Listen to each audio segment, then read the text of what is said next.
Hello students, कैसे हैं आप सब। आज मैं आपके लिए लेके आई हूँ हिंदी 10th क्लास टीएमए, जिसका कोड नंबर है 201। जो चैनल पर नए आए हैं वो चैनल को सब्सक्राइब करें और बाकी स्टूडेंट्स जो हैं वो लाइक करें।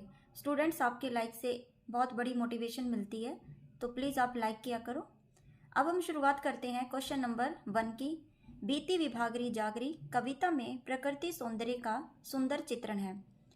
उसके संदर्भ में आप अपने दैनिक जीवन में प्रकृति से क्या परिवर्तन करना चाहते हैं। तो स्टूडेंट्स, 2 नंबर में ये आपका जो है आंसर आएगा, ये देखिए आप।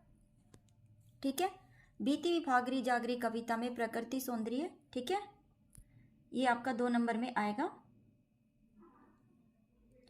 स्टूडेंट्स, एक बात का हमेशा ध्यान रखा करो कि जो आपके टीएमए हैं वो बहुत सुंदर राइटिंग में होने चाहिए, क्लियर आपके दिखने चाहिए, क्योंकि ये आपके 20 नंबर में आते हैं और किसी भी हाल में आपको ये 20 नंबर वेस्ट नहीं करने। ठीक है, प्रश्न नंबर 2 की तरफ आते हैं। भारत की यह बहादुर बेटियां पाठ के संदर्भ में महिला सशक्तिकरण पर टिप्पणी लिखिए। ठीक है, तो ये देखिए आप, क्वेश्चन जैसे है ये। स्टूडेंट्स देखते हैं, भारत की यह बहादुर बेटियां पाठ में वर्णित महिला सशक्तिकरण पर टिप्पणी। भारत की बहादुर बेटियां एक प्रेरक पाठ है जो हमें महिलाओं की असीम शक्ति और साहस को समझाता है। इस पाठ में स्पष्ट होता है कि महिलाएं समाज, अर्थव्यवस्था, राजनीति, शिक्षा और खेल में अपनी पहचान बना रही है। महिला सशक्तिकरण राष्ट्रीय विकास के लिए महत्वपूर्ण है। इसे बढ़ाने के लिए समाज, सरकार, व्यक्तियों को मिलकर कदम उठाने होंगे। शिक्षा, स्वतंत्रता, समान वेतन, सुरक्षित माहौल के साथ अधिक महिलाओं को रोजगार में मौके मिलने चाहिए। समाज में जागरूकता पैदा करने से महिला और यह हमारे समाज की गरिमा को समृद्धि की ओर लेके जाएगा। ठीक है,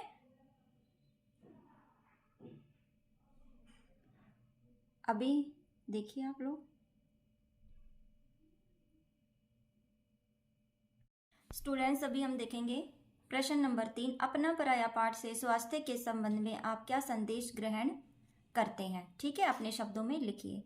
अपना पराया पाठ से स्वास्थ्य के संबंध में हमें यह संदेश मिलता है कि हमारे शरीर की सेहत और सुख शांति के लिए अपने जीवन में सकारात्मक परिवर्तन करना आवश्यक है। ठीक है, अपने स्वास्थ्य के लिए व्यायाम, योग और स्वस्थ आहार का पालन करना महत्वपूर्ण है। यह एक स्वस्थ मानसिक स्थिति और सकारात्मक सोच के साथ संयोजित भी होना जरूरी है। ठीक है, तो आप ये क्वेश्चन एक बार फिर देख लेंगे टीएमए के लिए, ये भी आपका 2 नंबर में ही आएगा, बहुत ध्यान से देखेंगे। स्टूडेंट्स, अभी हम करेंगे प्रश्न नंबर 4। गिल्लू पाठ के आधार पर मनुष्य और पशु पक्षी के परस्पर संबंध का उल्लेख कीजिए। गिल्लू एक लोकप्रिय कथा है जो भारतीय संस्कृति के बच्चों को शिक्षा देने वाली है। यह कथा एक पक्षी मैना के जीवन को दर्शाती है जो अद्भुत मनोवैज्ञानिक योग्यता रखता है। गिल्लू अपने दोस्त बंटी के साथ अनेक चालाकियों का सामना करता है। ठीक है, ये आप देख लो। इसी में हम अब आगे करेंगे। गिल्लू और मैना के परस्पर संबंध देखने पर हम देखते हैं कि पशु पक्षियों के साथ मनुष्यों के बीच विशेष जुड़ाव हो सकता है। यह कथा दिखाती है जैसे गिल्लू के साथ मनुष्यों के बीच एक विशेष जुड़ाव हो सकता है। यह कथा दिखाती कि जैसे मैना गिल्लू के साथ दोस्ताना संबंध बनता है और हम बातचीत करते हैं, ठीक उसी मनुष्य भी पशु पक्षियों के साथ अपने आसपास प्राकृतिक जगत के साथ एक अच्छा संबंध बना सकते हैं। इस कथा के माध्यम से हमें प्राकृतिक संसाधनों के महत्व को समझने का संदेश मिलता है और यह दिखाता है कि मनुष्य और पशु पक्षी एक दूसरे के साथ सहयोगपूर्ण रहकर अपने आसपास की प्रकृति विविधता का सम्मान कर सकते हैं। ठीक है, आगे आते हैं हम प्रश्न नंबर 5 की तरफ। रॉबर्ट नर्सिंग होम में पाठ के आधार पर जीवन की सार्थकता को स्पष्ट कीजिए। आपके लिए जीवन में क्या अधिक महत्वपूर्ण है, तर्क सहित उत्तर लिखिए। रॉबर्ट नर्सिंग होम एक देखभाल गृह है जो बूढ़ों के लिए स्थायी आवास प्रदान करता है। इस पाठ में रहने वाले एक बूढ़े व्यक्ति रॉबर्ट नर्सिंग होम में अपने जीवन की सार्थकता को पता करता है। इस पाठ से स्पष्ट होता है कि जीवन की सार्थकता व्यक्ति के लिए कृत्रिम और मानवीय संबंधों, सेवा, समर्थन और सम्मान समृद्धि की अनुभूति होती है। जीवन में मेरे लिए सबसे महत्वपूर्ण विचारों में सहायता, समर्थन, सूने रिश्ते, सेवा भाव, स्वास्थ्य और समृद्धि शामिल है। संबंधों का महत्व अनमोल है क्योंकि ये जीवन के सबसे अच्छे फलों को देते हैं। सेवा और समर्थन में जीवन का असली अर्थ प्राप्त होता है, जो सिर्फ अपने लिए नहीं बल्कि समाज के लिए भी उपयुक्त है। अतिरिक्त एक सार्थक जीवन के लिए तर्क यह है कि अपने स्वास्थ्य का ध्यान रखना और अपने उद्देश्य की प्राप्ति के लिए अध्ययन और आत्मविश्वास को भी महत्वपूर्ण बनाना चाहिए। इस प्रकार सार्थकता जीवन के असली गहराई का अन्वेषण करने और खुशहाली की दिशा में प्रयास करने की प्रेरणा प्रदान करती है। स्टूडेंट्स, आपके यहाँ पे पूरे 5 क्वेश्चंस कंप्लीट हो चुके हैं। अभी हम करेंगे क्वेश्चन नंबर 6। ये हमारा एक परियोजना कार्य है, थोड़ा बड़ा क्वेश्चन है और 6 नंबर में ये आएगा, तो इसको बहुत अच्छे से आप करेंगे। हमारे देश में साहित्य के क्षेत्र में हिंदी लेखिकाओं का बहुमूल्य योगदान रहा है। किन्हीं 5 लेखिकाओं के बारे में संपूर्ण जानकारी एकत्रित कीजिए और उनका विवरण प्रस्तुत करते हुए फाइल तैयार कीजिए।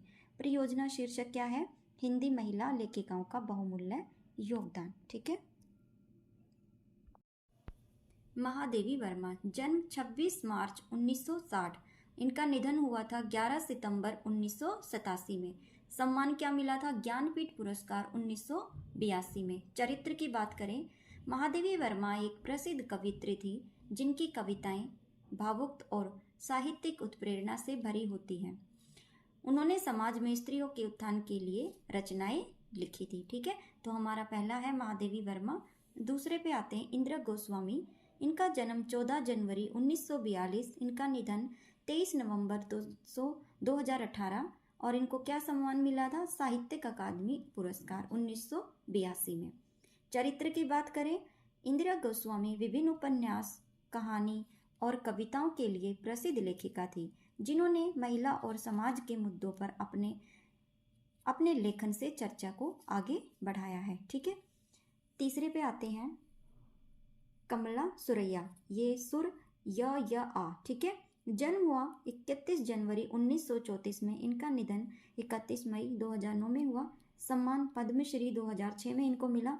चरित्र की बात करें, कमला सुरैया एक विख्यात कवित्री, कथाकार और नाटककार थी, जिन्होंने अपने लेखन में सामाजिक बदलाव और स्त्री शक्ति सशक्तिकरण को प्रोत्साहित किया। मन्नू भंडारी, अब नंबर 4 है ये। जन्म 26 अप्रैल 1941, सम्मान क्या मिला? साहित्यिक अकादमी पुरस्कार जो थी 2004 में इनको मिला था। ठीक है।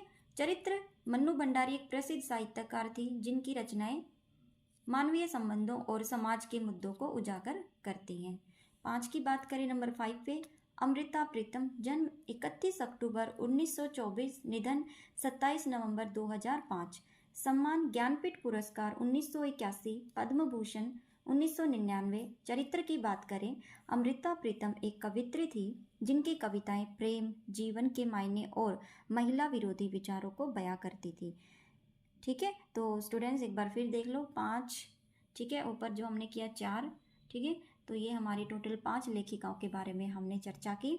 अभी हमारा जो है टीएमए वो समाप्त होता है, तो हम लास्ट में सिर्फ ये लाइन लिख के अपने टीएमए को समाप्त करेंगे।